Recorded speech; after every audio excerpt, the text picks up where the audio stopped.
que a veces hay ruidos en casa y hay varios que tienen todavía su micrófono encendido. Eso, súper.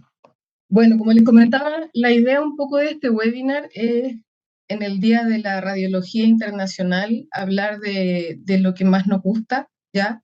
Que es específicamente lo que es la radiología. Hablar un poco de lo que es tomografía computarizada de ascónico principalmente y de un poco de los avances que hemos tenido en el tiempo. Aquí, si ustedes se fijan en esta imagen, se ve un doble contorno porque esta es una imagen comparativa que se hace con los combin, ¿ya? Antes y después del tratamiento. Está corriendo. Ahí sí. Y ese es el después del tratamiento, que es algo que vamos a ir mostrando.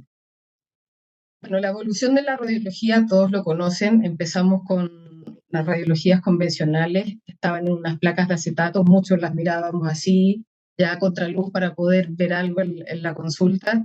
Claramente siempre el ideal fue verlo en un negatoscopio, pero más de una vez me topé con alguien viendo ahí la radiografía a contraluz. Después la radiografía 2D evolucionó a lo que es digital, ya no necesitábamos las impresiones, sino que estaba todo en un computador. La pandemia yo creo que aceleró mucho la digitalización de la radiología y en realidad como la digitalización de todo. Y claramente tener imágenes ya con una pantalla del computador donde nosotros podemos manejar brillo, contraste, donde no hay que repetir porque los líquidos estaban malos y salió mal la radiografía, es una ventaja y ha sido un cambio realmente excepcional. Después comenzó todo lo que es la radiología 3D, ya los primeros combin que no tenían tan buena definición fueron avanzando rápidamente, mejorando la calidad de la imagen. Ya podíamos ver las imágenes en un computador, podíamos ver las imágenes en un tablet, en el celular, en todos lados.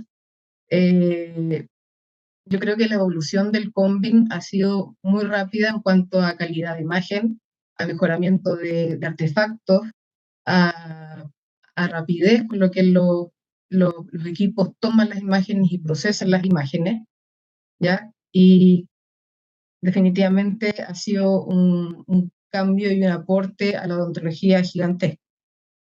Tenemos todo lo que es la odontología digital, ¿ya?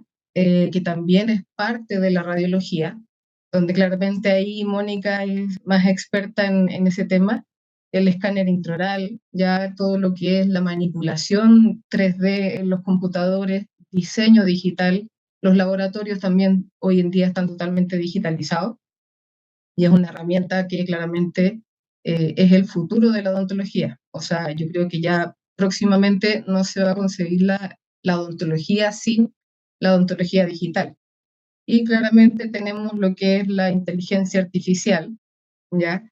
Hoy día me llama un radiólogo, muy amigo mío, asustado un poco por el tema de la inteligencia artificial. Me decía, ¿qué va a pasar con los radiólogos? Ya que viene, es legal, no es legal, se va a ocupar, no se va a ocupar. Yo le dije, mira, o sea, la inteligencia artificial llegó para quedarse ya hace un buen rato. Yo creo que ha avanzado a la velocidad de la luz estos últimos meses en todas las áreas. Yo creo que la medicina y la odontología es una de las áreas, o sea, la medicina y la radiología es una de las áreas como más importantes para la inteligencia artificial en lo que respecta al área de la salud, claramente. Y hay que tener claro que no es que nos vaya a reemplazar, va a ser una herramienta que tenemos que aprender a utilizar y va a ser una herramienta que nos va a ayudar y facilitar el trabajo, ya quizás agilizarlo, hacerlo más rápido, hacerlo mejor. Tenemos que integrar esta herramienta en el día a día de nuestro trabajo en general, para muchas cosas. Y claramente puede ser que la inteligencia artificial reemplace, no sé, pues, algunas profesiones, que es como el miedo de los programadores, el miedo de los diseñadores, el miedo de los médicos, el miedo de los radiólogos, yo creo que hasta el miedo de las parejas, o sea, hoy en día hasta quizás una pareja podría ser reemplazada por la inteligencia artificial, con la humanidad que tienen estas herramientas. Y si uno piensa en qué vamos a terminar, definitivamente yo no sé en qué va a terminar la radiología, pero puede ser que termine en algo muy, muy extraño. Bueno, las herramientas diagnósticas con las que contamos hoy en día, todos sabemos que tenemos la radiología digital 2D, ya, donde tenemos las radiografías Baldwin, las radiografías retroalveolares periapicales. Tenemos el Combin, ya que es nuestra tomografía computarizada dental. Ya llevamos varios años con ella. Ingresó primero siendo utilizada principalmente por implantólogos. Yo creo que hoy en día ya está en todas las, o sea, está en todas las especialidades de la odontología. La resonancia nuclear magnética, ya que a veces a los dentistas se nos olvida un poco esta herramienta fundamental para evaluar tejidos blandos, herramienta fundamental para evaluar la articulación temporomandibular. Ya de hecho es el gold estándar de la articulación temporomandibular. Y también tenemos la ecografía, ¿ya? Sabemos que la ecografía hoy en día, por lo menos en lo que es en Chile, con el desarrollo de la odontología estética, cada vez se utiliza más, ¿ya? Es una herramienta que muchas veces nos va a permitir ver algo que no estábamos acostumbrados a ver, ¿ya? Que son Isabela, los tejidos blandos. anda Hay, de hecho. hay un micrófono por ahí prendido. ¿Qué es lo que le dijo Joana? Sí, hay que desactivar los micrófonos, Eso. colocarlos en, creo que Josneida y Marga. Ok, gracias. Súper, gracias. Y como les estaba contando, nosotros tenemos que saber para qué son cada una de estas herramientas, porque ninguna reemplaza a la otra y definitivamente en la medida que aparecen nuevas técnicas y se van desarrollando, se van perfeccionando, no quiere decir que vamos a dejar algunas de lado o que no nos van a servir, ¿ya? Tenemos que tener muy claro eh, qué examen pedir según lo que nosotros queremos averiguar o lo que nosotros queremos diagnosticar. Si nosotros queremos evaluar lesiones de caries interproximales, claramente tenemos que pedir una radiografía Baldwin.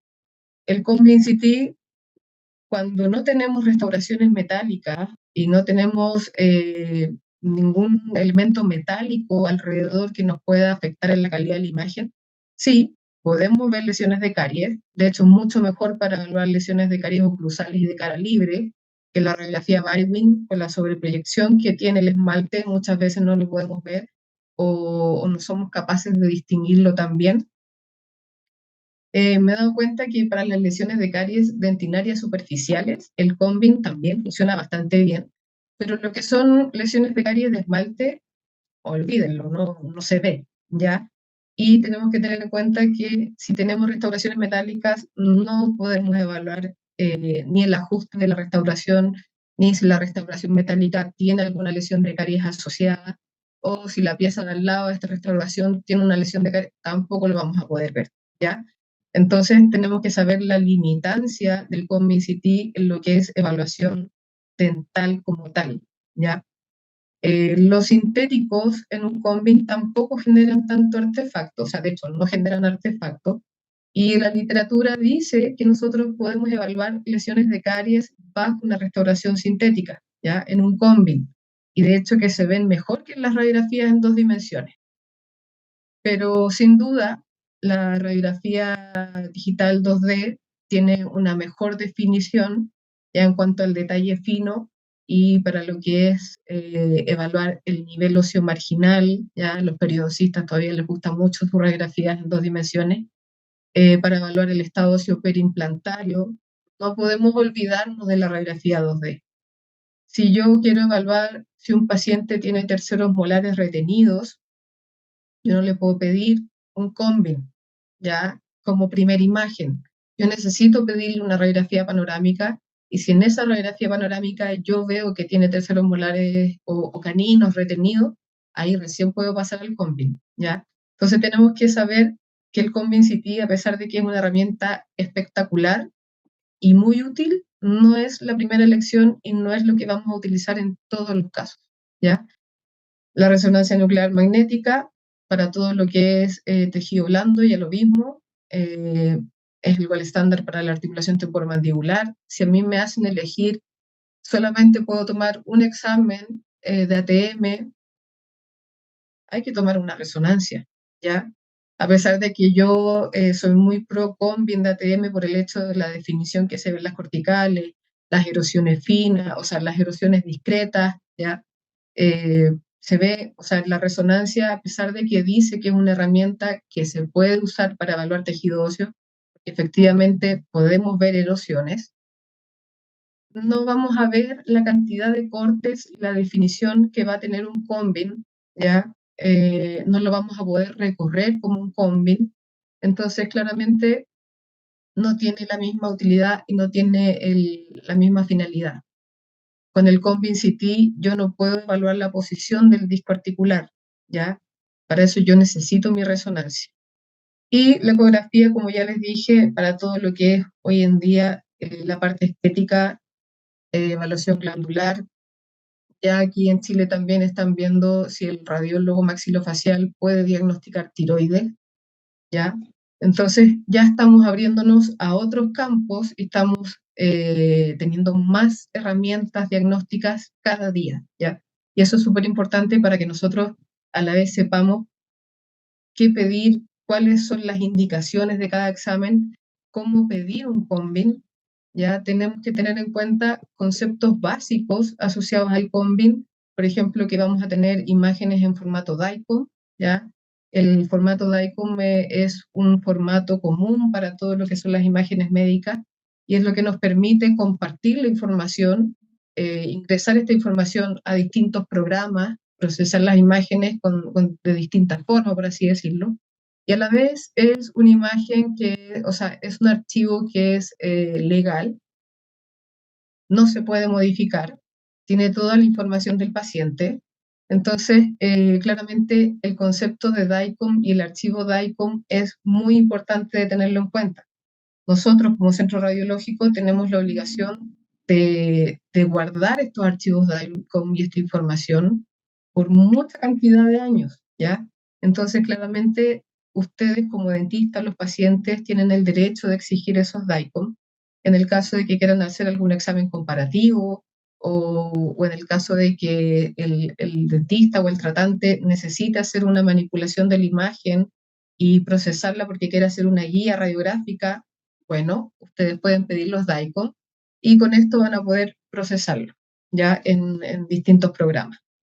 El concepto de voxel ya también es un concepto súper importante, ya a grandes rasgos yo creo que ya es un concepto que todos conocen, es similar a lo que es el píxel en la fotografía y es la unidad mínima que nos da la calidad de imagen en las tomografías.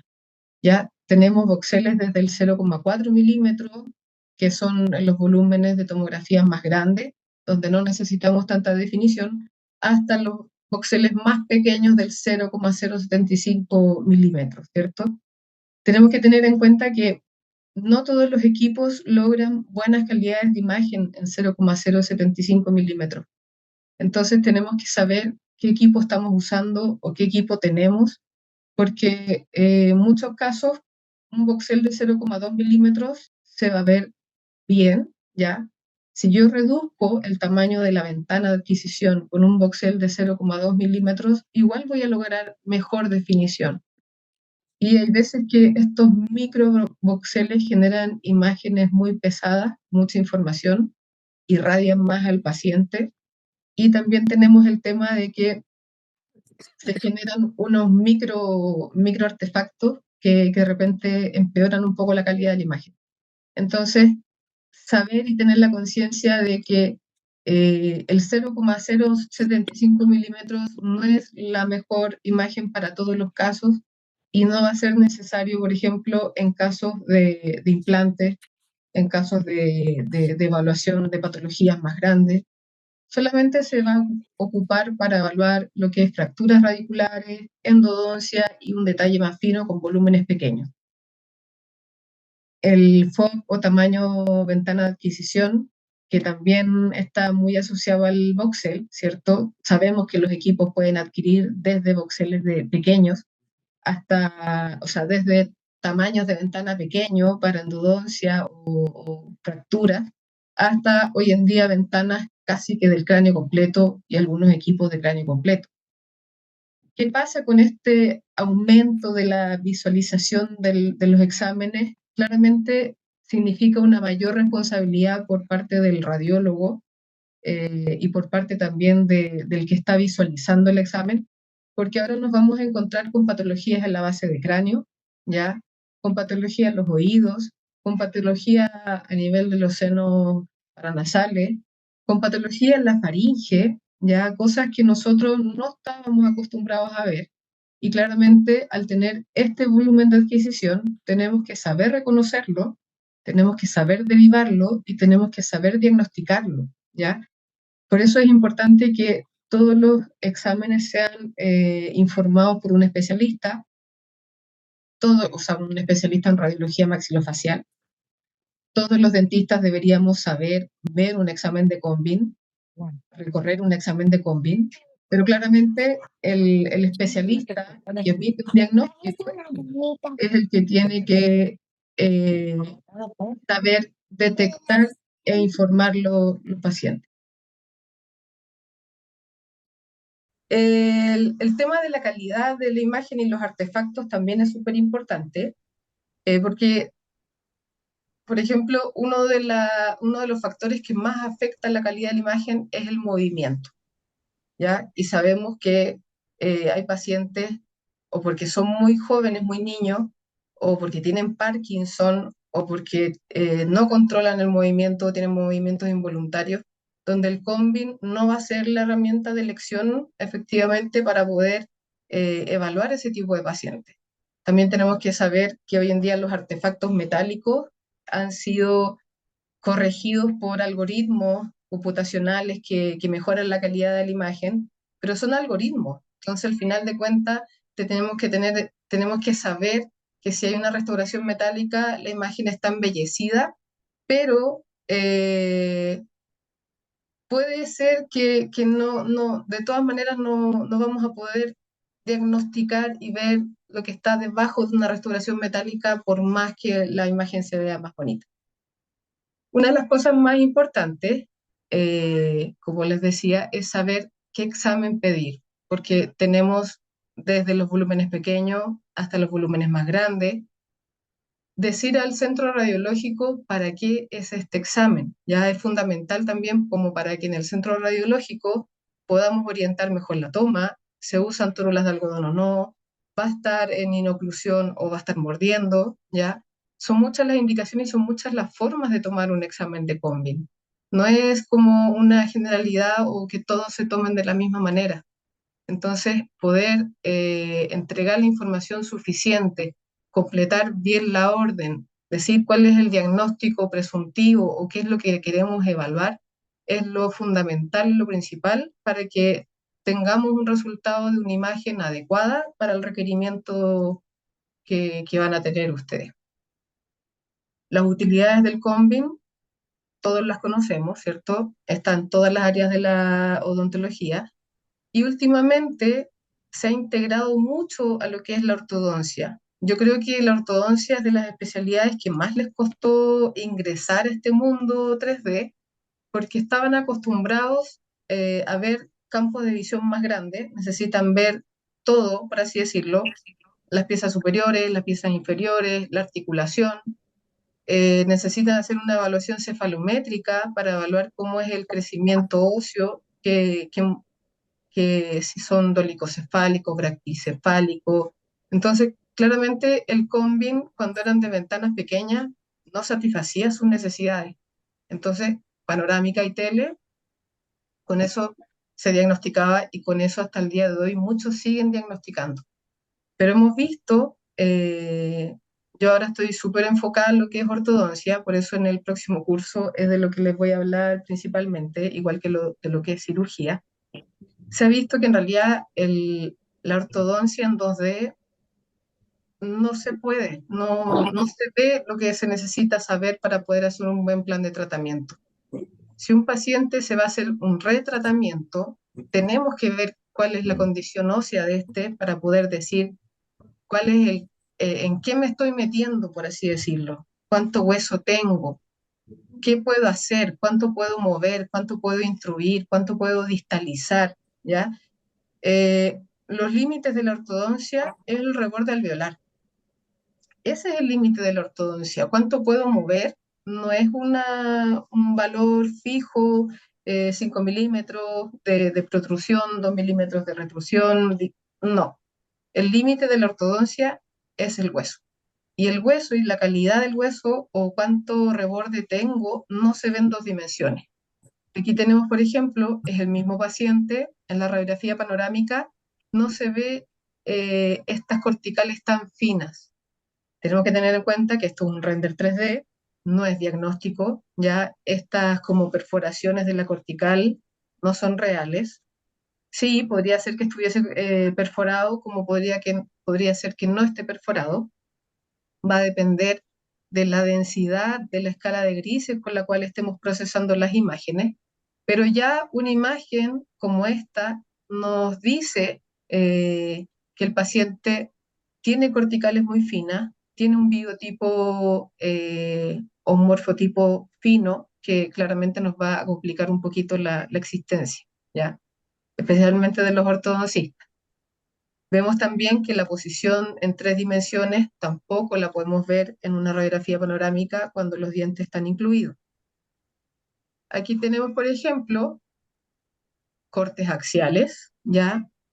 Donde vemos un paciente que tiene un ancho vestíbulo lingual, mandibular, muy angosto, ¿ya? Estos son morfotipos finos, donde si mezclamos este tipo de morfotipo sumado a que el paciente tiene rizálisis, posiblemente asociado a un tratamiento de ortodoncia con movimientos muy fuertes, ¿ya? O una mecánica muy rápida en el tiempo. Y aparte tenemos un problema periodontal. Este paciente claramente la posibilidad de que las piezas dentarias se mantengan en el tiempo es muy baja, ¿ya?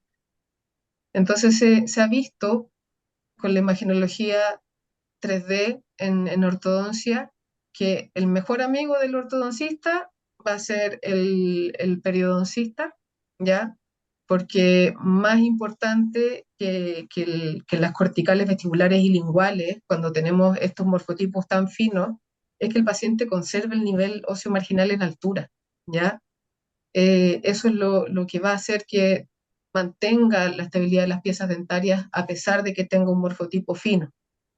Y también tenemos que tener en cuenta que en 3D muchas veces esta zona de los incisivos en la radiografía panorámica no se ve con claridad y no vemos con claridad la anatomía radicular, ¿ya? Aquí vamos a ver un análisis comparativo, ¿ya? De ortodoncia. Va a pasar un poquito rápido. Pero no sé si quiere quedar de incógnito, pero le comento que su cámara está apagada. Ah, Ya quizás que Halloween pasó, así que la podemos ver. y ahí, oiga, ¿me veo o no me veo? No, no, Ahí tampoco. tampoco. Bueno, pero se escucha bien. Eh, mm, Eh, mm. ¿Me veo? Está todo negro. Ya, yo creo que mi computadora algo le pasó. Ah, tengo poca batería. Eso es. Espérenme 5 segundos. Yo creo que son los protocolos que están haciendo en Becmax dedicados a ortodoncia, análisis métricos de todo lo que se puede ver en tomografía, todo lo que es diagnóstico tridimensional para ortodoncia. Tienen un protocolo bastante completo allí en Becmac de evaluar no solamente el diagnóstico como tal tridimensional, sino la evolución, porque tienen la oportunidad con varios software que ellos tienen de hacer la comparativa de una tomografía antes y después del tratamiento, sobre todo pacientes que son quirúrgicos, por eso la doctora comentaba que en el curso ella va a hablar de ortodoncia y de cirugía, porque precisamente desarrollando ese protocolo, viendo el antes y después de cirugías ortognáticas, cirugías de avance mandibular, para pacientes también de ortodoncia, han podido profundizar en esos temas de ortodoncia y cirugía. Por allí la doctora Josney decía que no veía la presentación, espero que ya la pueda ver y recuerden porfa mantener sus micrófonos apagados. ¿Me veo? Ahora sí, doctora. Ah, ya. Ya. Bueno, como decía la doctora Mónica Piña, estos son protocolos ya de imágenes comparativas que se hacen pre-tratamiento y post-tratamiento.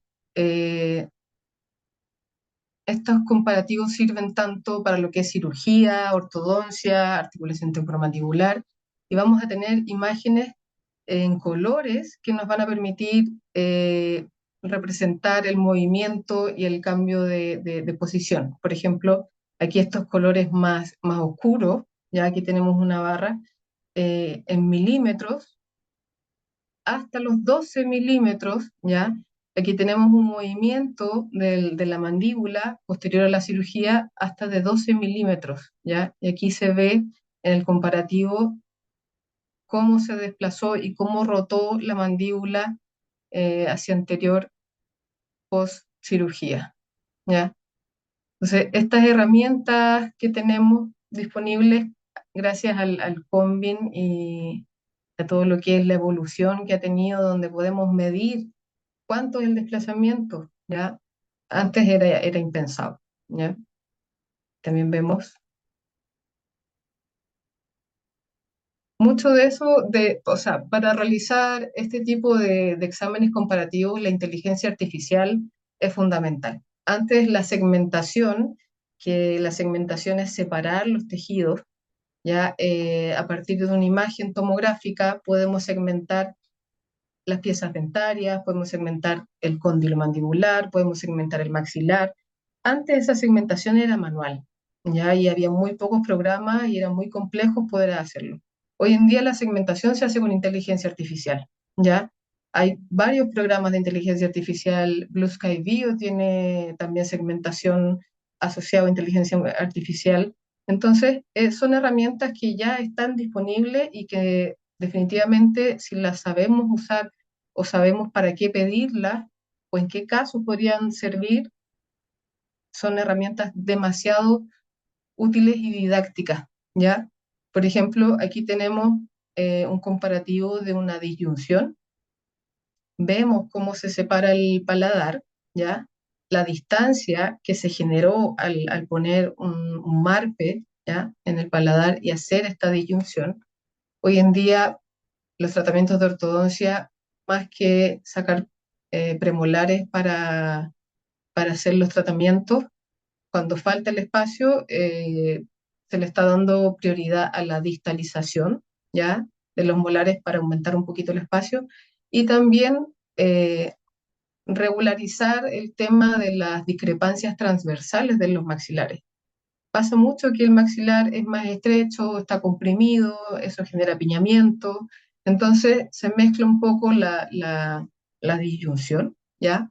Aumentar la superficie transversal del maxilar, no solamente con una disyunción que haga que los dientes o los molares se inclinen, sino que también generar este efecto, ¿ya? Apoyado con la cirugía o apoyado con los microtornillos a nivel del paladar para poder o sea, separar y aumentar el espacio a nivel de las suturas. Y el Combin también nos ayuda a evaluar cuál es el estado de maduración de la sutura. Ahí también hay varios temas con respecto a las etapas de maduración de Angeleri, ¿cierto? Porque uno, no es tan fácil mirarla, y lo otro, yo creo que es una herramienta más de la imagenología, pero no es lo que determina que si yo voy a poder hacer la disyunción o no. Pero igual, claramente, hay que saber evaluarla y hay que saber eh, en qué casos voy a poder efectivamente hacer qué tipo de tratamiento en mi paciente. A nivel de la articulación temporomandibular, la colorimetría nos ha servido mucho para poder entender la evolución. La colorimetría es un mapa de color, ya que donde yo comparo un antes y un después, y los colores representan algo. El verde representa que no hay cambios dimensionales, el rojo representa aumento de estructura, el azul o celeste, disminución de la cantidad de estructura, y claramente si yo veo aquí un cóndilo y veo en el borde anterior rojo, yo puedo decir que son unos osteofitos, con certeza y con seguridad. ¿Ya? Lo que no pasa siempre en las imágenes eh, solamente tomográficas, porque muchas veces un facetamiento muy marcado va a simular un osteofito y en realidad no es un osteofito lo que vamos a terminar viendo, ¿cierto? Y a nivel de patología, esta comparación que podemos hacer entre un antes y un después o la evolución que ha tenido una patología también es fundamental para poder eh, ver y evidenciar los cambios que tienen en el tiempo.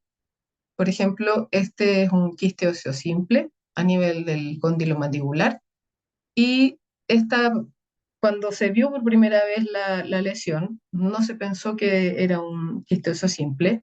Ingresaron a la cirugía, era una cavidad llena de sangre y efectivamente a los 6 meses ya estaba generando nuevo tejido óseo. Tenemos un control posterior donde el cóndilo ya está casi completamente reparado, ¿ya? Pero claramente mostrarle esto al paciente es un cambio o es, es como un antes y un después, ¿cierto? Más evidente. Vamos a continuar con la doctora Mónica Piña. Vamos a seguir con un poquito de los temas que queríamos compartir con ustedes. Yo les voy a hablar algo de lo que es periodoncia e implantes, sobre todo la parte de implantes, porque es la tomografía con BIM desde que hace varias décadas empezó a revolucionar toda la odontología. Una de las áreas que estuvo más influenciada por el CONBIN en mejorar fue la parte de implantes y es también lo que más nos solicita. Bueno, los que no me conocen ya saben más o menos mi formación, algunos en la parte de odontología y el doctorado en ciencias odontológicas en mi país, en Venezuela, en la Universidad del Zulia. En la Universidad Cayetano Heredia en Perú hice la especialidad de radiología y en Brasil hice el máster en odontología digital.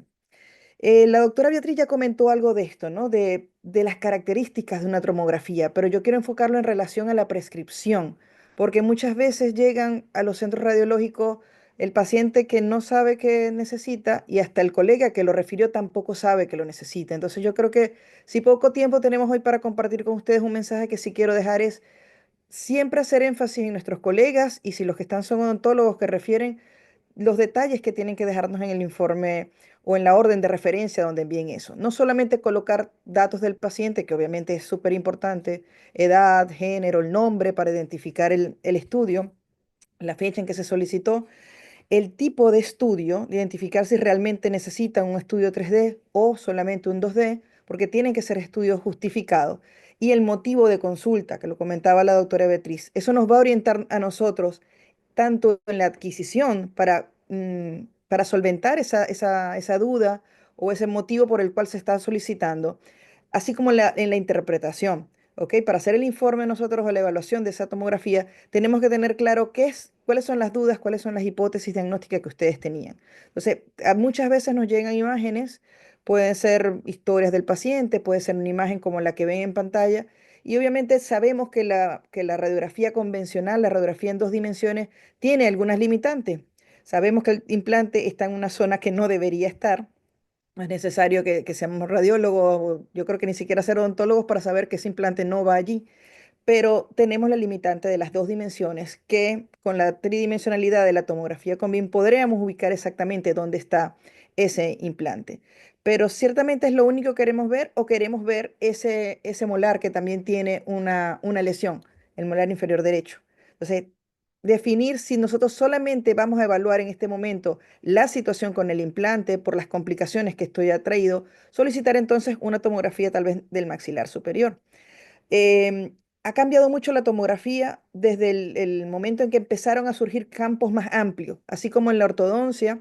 Dice la doctora Beatriz que al inicio muchos ortodoncistas no solicitaban porque tenían más información una teleradiografía, una cefálica lateral y una panorámica, porque eran campos pequeños los que había en un inicio de la tomografía. Ahora con los campos grandes, todo el mundo quiere pedir solamente campos grandes, pero a veces irradiamos de más al paciente, es más la responsabilidad porque todo lo que esté visualmente en el volumen tomográfico hay que informarlo, hay que reportarlo. Y tenemos que conocer nuestras limitaciones en cuanto a alcances del área cérvico-facial y maxilofacial para saber hasta dónde está anatómicamente tal vez alguna estructura o qué queremos evaluar. En este caso, necesitamos saber tridimensionalmente dónde está. Y eso es uno de los mensajes, justificar los estudios. Ya todas las publicaciones que hablan de tomografía con BIM, las recomendaciones, sobre todo, por ejemplo, en el área de implantes, nos hablan de eso, que tenemos una parte de planificación, una parte preoperatoria, una parte ya de la cirugía, de la rehabilitación, pero tiene que estar específicamente para el paciente lo que nosotros necesitemos. La indicación tiene que ser orientada a cada paciente. No todos los pacientes son iguales. Cada boca es un caso. ¿Ok? Cada paciente es un caso y tiene que tener ciertas especificaciones. No se va a utilizar tal vez el mismo kilovoltaje, ni siquiera el campo de adquisición, el voxel, todos estos criterios que habló la doctora inicialmente. Entonces, tratar de enfocarlo o adaptarlo a lo que tiene realmente nuestro paciente. Con el convenio, entonces, vamos a poder ver consideraciones anatómicas. Ya desde el pregrado sabemos que tenemos en la parte anatómica senos maxilares, cavidad nasal, todo que es la parte superior. Abajo estamos muy pendientes del conducto mandibular, del foramen mentoniano, de la fosa submandibular, que en implantes nos causa gran cantidad de las complicaciones de esa fosa submandibular. Evaluar si hay espacios medulares amplios, ¿ok? Cómo está la altura, el ancho, la disponibilidad ósea para, para la colocación tal vez de un implante o controlar la evolución de un implante. Pero ciertamente para tomar una decisión tenemos que tener conocimiento de la anatomía tomográfica, que no es la misma anatomía de 2D, las variantes que esa anatomía pudiera tener y la patología. Unificar esos criterios, ese conocimiento para nosotros poder conocer cuáles son las estructuras anatómicas que están en relación a lo que nosotros vamos a evaluar y cuál pudiera ser un hallazgo o una variante y si realmente tiene una patología que nos hace cambiar todo el plan de tratamiento. Bien, entonces los exámenes imagenológicos que están relacionados al área de implante, generalmente lo dividimos en el área de planificación, ya cuando hacemos las medidas, el área que nosotros queremos enfocarnos a evaluar y hacemos las medidas específicas de ese sitio. Ya parte de la cirugía, que puede ser un postoperatorio o si nosotros necesitamos hacer una elevación de seno, un aumento de volumen con un injerto óseo, con un material de relleno óseo, evaluar como que un implante, y eso puede ser en el momento del acto quirúrgico, tal vez con un radiovisógrafo o una radiografía pequeña, solamente evaluar eso, porque todas la- los statements, las declaraciones que tienen las asociaciones, tanto de radiología como cirugía, perio y implantes, hablan de controlar los implantes unitarios básicamente con imágenes 2D. No someter al paciente a tomografía para controles a menos que esté justificado porque esté con una complicación. Es decir, un sangramiento, movilidad, dolor, esas cosas ayudarían a que ese posoperatorio fuera un postoperatorio con una tomografía, ¿ok? Como este paciente que tenía dolor, los implantes estaban muy cerca del canal mandibular, e implantes que tenían habían colocado injerto y presentaban movilidad, no estaban totalmente integrados. O sea, ahí se justificaba que necesitábamos una información vestíbulo lingual en este caso, vistas axiales, cómo estaban las corticales, para hacer entonces un examen imagenológico tridimensional enfocado al área de implantes.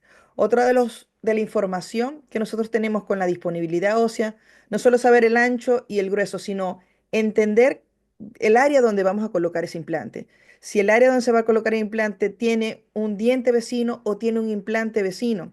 ¿Ok? Ahorita cada vez más se hace la colocación de implantes para sustituir piezas que se han perdido o que se tienen que extraer. Entonces tenemos que entender que cuando la relación es implante-diente, en esos casos que se tenga un implante y un diente adyacente a ambos lados de la zona que se va a intervenir, se debe dejar un mínimo de 1,5 milímetros de distancia entre el implante y el diente natural para permitir esa oseointegración, la vascularización, la irrigación, que se forme hueso alrededor del implante. Y en los casos que la relación es implante-implante, cuando están los implantes uno al lado del otro, contiguos, la distancia mesio-distal que se debe mantener debe ser mínima de 3 milímetros. Fíjense que necesitamos mayor espacio para que ese hueso ayude entonces a osseointegrar ese implante en el cuerpo maxilar, respetando el espacio biológico que existe entre todos los implantes y entre los dientes que estén allí contiguos al hueso disponible donde se va a colocar el implante. Al hablar de hueso tenemos que mencionar la parte de la densidad ósea. ¿Cuál es la calidad de ese hueso? Realmente cuando nos piden planificar un implante y se hace un estudio tomográfico para esto, una de las características esenciales que evaluamos es la densidad, ¿ok? Y es una de las cosas que nos está dando la tomografía que antes no lo podíamos ver en 2D, porque podemos ver distancia, antes hasta con los dedos metían dentro de la boca los dedos el cirujano y sabía si tenía alto o bajo reborde, pero la calidad del hueso no lo podíamos evaluar. Y con las unidades Hanfield, las unidades o la escala de grises que nos brinda la tomografía, podemos verificar cómo está la calidad de ese hueso. Y una de las más utilizadas es la clasificación de Misch, que nos dice que el hueso es tipo 1, tipo 2, tipo 3, tipo 4. Depende cómo esté ese hueso de densidad, cómo están las corticales, cómo está la zona medular, si está gruesa, si hay una mineralización incompleta, cómo está ese trabeculado, nos dice esa clasificación. Entendiendo que la densidad ósea y la estabilidad primaria son los factores principales asociados al éxito de la osintegración de esos implantes. Entonces, esa información es realmente importante que nosotros la evaluemos en una tomografía y la consignemos en los informes que nosotros tenemos que presentar a los pacientes que se van a hacer un implante en esa área. Otra de las cosas que podemos aprovechar la tomografía para evaluar es cómo están las condiciones del reborde en cuanto al biotipo, a la morfología que tiene. Si hay una clasificación también para esto de patrones de reabsorción ósea, de acuerdo al tiempo que tiene de perdido esa pieza dentaria, cómo se ha reabsorbido ese reborde. Si es en filo de cuchillo, si es más triangular. ¿Ok? Entonces, muchas veces en la panorámica nosotros vemos una altura considerable. En este paciente, por ejemplo, pudiéramos ver una altura desde la cima del reborde hasta acá, hasta seno maxilar, hasta en la parte del maxilar superior. Pero realmente ese colapso entre las corticales y las tablas vestibular y palatina no lo íbamos a ver en 2 dimensiones. Y esa información nos da la tridimensionalidad de la tomografía con BIM. Fíjense que en este caso también se mantiene en el ancho, la distancia entre las corticales, pero está totalmente atrofiado este reborde. O sea, sería lo contrario. La altura ósea residual se ha perdido en esta parte del seno maxilar. Y una de las más comunes relacionadas a la inclinación del reborde son esos rebordes en S. Yo creo que serían la mayoría de las complicaciones que yo veo en tomografía con BIM, no sé si a la doctora Beatriz le pasa lo mismo, son esos implantes que el reborde de la fosita submandibular o en la zona también superior en mandíbula lo vemos que cae el implante prácticamente en piso de boca, como esta imagen del lado izquierdo a color, que fue una tomografía que lamentablemente tuvimos que informar que varios de los implantes estaban en estas condiciones por esa curvatura del reborde.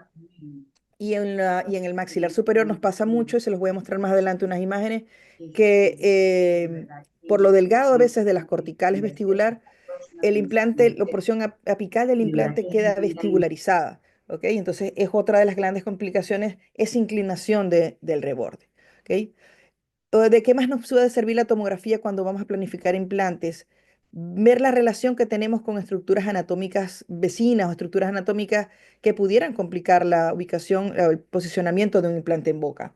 Uno que casi no se nombra son los canales sinuosos, que casualmente la doctora Beatriz y yo tuvimos la oportunidad de publicar este artículo en la revista de la Sociedad Venezolana de Radiología Dentomaxilofacial, porque este paciente, además de tenerlo bilateralmente, como suele suceder, uno de ellos era doble, ¿ok? Y está en la zona anterior, una zona que normalmente por alguna pérdida, algún golpe, se planifican implantes de esa zona y termina siendo una gran complicación tener ese canal allí. Otro es la arteria alveolo-antral, ¿ok? Cuando son colocación de implantes maxilar superior, zona de premolar o molar, también hay una atrofia a veces del reborde y queremos hacer un acceso cerca del seno maxilar o en alguna ventanilla para colocar material de relleno y nos conseguimos con esa arteria, que si no está descrita en la tomografía, que es bastante común, en más del 70% de los casos se suele visualizar, podemos tener una complicación hemorrágica. ¿Ok? Fíjense que ahí en la vista coronal se ve de ambos lados. Cuando no se observa es porque el diámetro es menor a 2 milímetros, pero generalmente se puede observar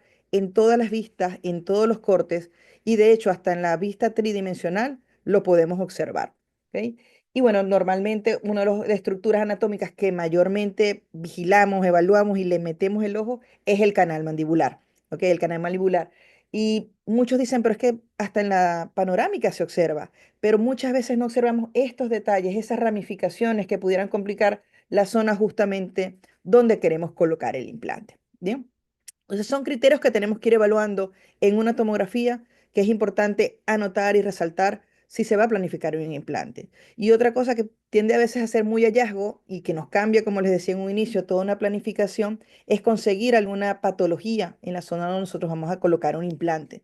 Nos ha pasado casos como este, donde hay una lesión quística del diente que vamos a retirar para colocar el implante. Se va a hacer un implante inmediato, pero si tenemos esa situación, no significa que no se va a colocar el implante, pero sí tenemos que tomar medidas adicionales, no solo por el proceso infeccioso que hay allí, que puede ser contraproducente para su integración, sino que además es osteolítico y hay una gran pérdida de hueso que tenemos que también tomar en cuenta, no solo limpiar, sino tal vez rellenar un poco esa zona. Entonces, ese tipo de hallazgos nos va a ayudar a prevenir en el acto quirúrgico, tratar de que estén todas las condiciones para que se implante se integre allí en nuestro paciente. También nos llegó a pasar el caso de implantes en superiores con grandes tumoraciones, el cirujano iba a hacer la colocación de implantes y si ciertamente no tenía relación el implante con el tumor, no era lo ideal, no era, y era un tumor benigno, pero no era el ideal porque había una irrigación comprometida vascularmente hacia la zona donde se va a colocar el implante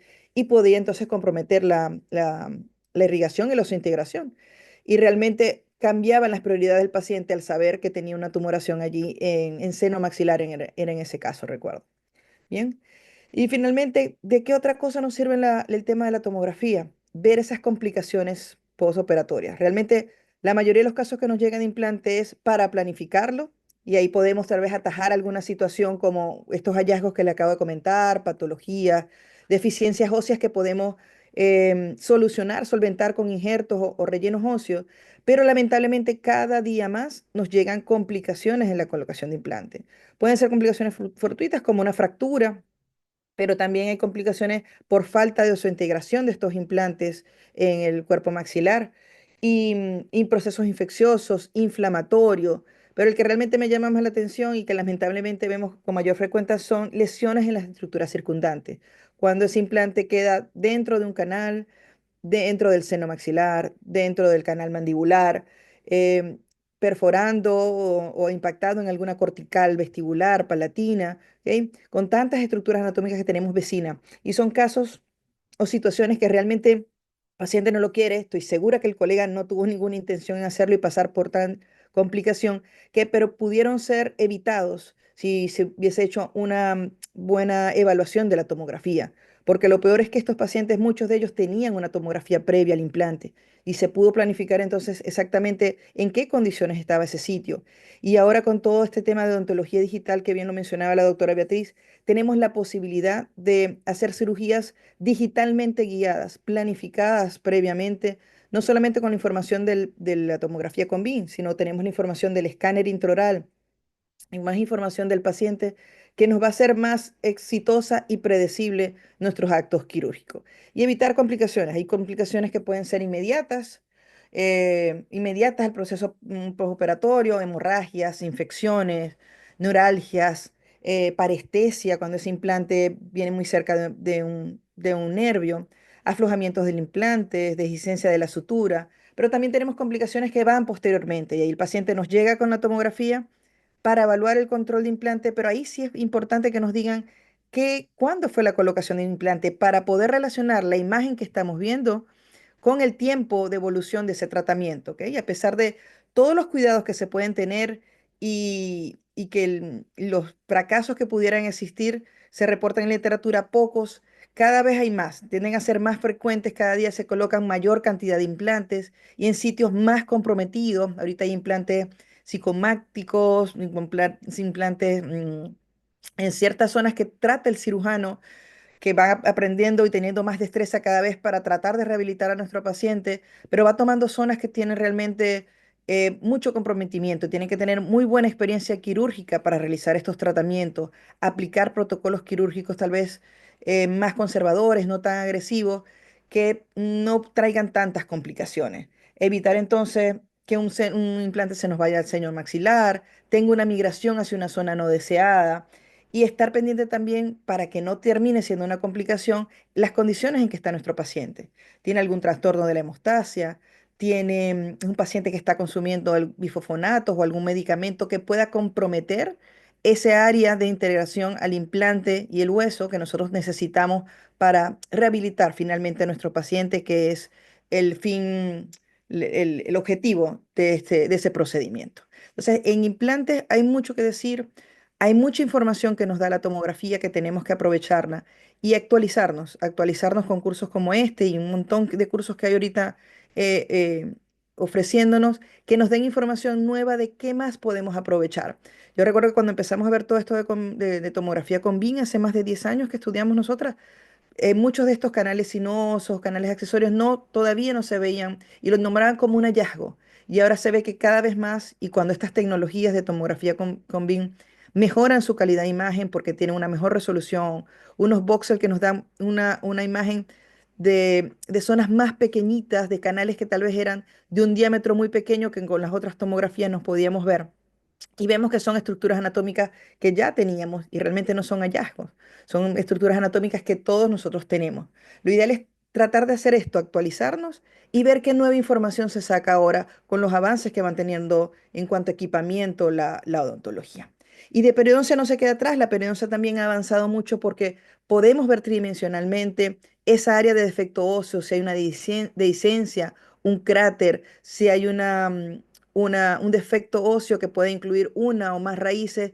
Ese diagnóstico y poder planificar un tratamiento lo vamos a tener con la tomografía con BIM. Bien que en este caso una zona de incisivos que probablemente en una radiografía periapical, que es la que suelen hacer los periodoncistas, una seriada completa de periapicales, iban a ver que hay un gran defecto óseo, tal vez mesial y distal de esos incisivos centrales. Cómo estaban también entonces en la zona de los molares, defectos angulares. Pero si realmente lo vemos con la axial de la tomografía con BIM, miren cómo estaba ese defecto óseo hacia la zona palatina, mucho más grande de lo que nosotros nos imaginamos, ¿verdad? Entonces, ¿hasta dónde llegaba ese defecto óseo? ¿Cuál es la angulación de ese defecto óseo? A ver si vamos a utilizar qué endogame, que me entero ahora que es una de las nuevas técnicas de regeneración. ¿Ok? ¿Qué podemos utilizar o qué tratamiento? Va a depender del grado de erosión, del grado de pérdida ósea que tenga ese defecto. Y eso solo lo podemos saber si evaluamos tridimensionalmente a nuestros pacientes.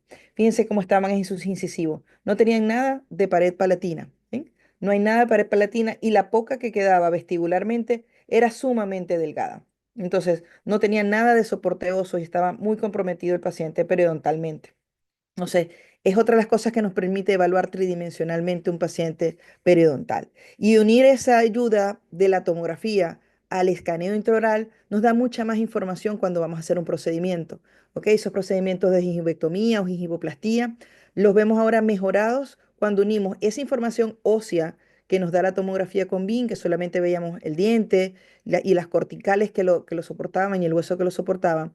Pero ahora también vemos ese tejido blando. ¿Ok? ¿Qué distancia hay de ese tejido blando, esas estructuras? ¿Qué grosor tiene en cada una de las zonas, en el margen gingival? La distancia de la corona, o qué longitud tiene esa corona, a ver si tenemos que hacer un alargamiento de corona. Esas decisiones de qué hacer, y no solo decisión, sino ahora podemos planificarlo digitalmente y hacer una guía que nos ayude a hacer el corte exactamente donde nosotros queremos aumentar ese espacio biológico del paciente, queremos hacer un alargamiento de corona, necesitamos hacer unos desgastes óseos para poder hacer el alargamiento. Una manera más exacta, más predecible de hacerlo es con guías de gingivectomía diseñadas con un software de diseño de odontología digital. Entonces, esa es otra de las actualizaciones que te ha traído para la periodoncia, empezar a hacer también sus casos digitalmente con tomografía con BIM. Entonces, en general, la tomografía trae grandes avances. La literatura respalda todo lo que tanto la doctora Beatriz como yo hemos comentado sobre eso. En cuanto a la planificación de tratamientos, no solamente en implantes, yo creo que en general, eh, en implantes que podemos hacer mediciones lineales, evaluación tridimensional, pero en todos podemos evaluar la cresta alveolar, la proximidad con estructuras anatómicas, ver la posibilidad de fabricar guías quirúrgicas que nos ayuden a hacer nuestros tratamientos más predecibles, más relacionados más cercanos al éxito del tratamiento y ver la calidad del hueso con que estamos trabajando, la densidad de ese hueso. poder navegar dentro de la tomografía para entender a nuestro paciente, considerando siempre los beneficios que va a tener esa exploración a nuestro paciente, ¿ok? Tratar de ver que esos criterios que mencionamos en un inicio se tienen que individualizar para cada paciente, ver cuáles son la realidad anatómica tridimensional de la región donde vamos a trabajar y trabajar con el campo de adquisición que necesite el paciente. No todo tiene que ser con un campo amplio, un campo grande. Va a depender de lo que nosotros tengamos. Y entender que si nosotros solicitamos un campo grande, tanto la interpretación o la responsabilidad, así no sea usted radiólogo, usted solicita un campo amplio de volumen tomográfico y todo lo que usted esté en ese campo tomográfico, usted tiene la responsabilidad de hacérselo saber a su paciente, de comunicar lo que está allí, evaluar lo que está allí. Y así usted estaba haciendo esa tomografía para ortodoncia, para periodoncia, para endo. Si usted ve alguna situación o algún hallazgo, alguna patología en otra área de todo ese volumen, es su responsabilidad como personal de salud indicárselo al paciente y darle tal vez la orientación de cómo hacerlo. ¿Ok? Justificando entonces siempre la necesidad que tendría ese estudio y la necesidad de individualizar cada uno de los estudios tomográficos que nosotros prescribamos a nuestros pacientes. Bien, sé que es mucha información en poco tiempo, pero verdad, tanto la doctora como Beatriz como yo les agradecemos su atención, estar con nosotras un viernes en la noche, celebrando el Día de la Radiología y compartiendo un poquito de lo que estamos haciendo cada una desde su trinchera, desde su país, pero siempre abocadas a lo que nos une, lo que nos apasiona, como es la odontología digital, la tomografía con BIM y la radiología en general. Así que muchas gracias por su atención. Doctora Beatriz, no sé si tiene alguna otra palabra, los compañeros tienen alguna consulta, alguna duda.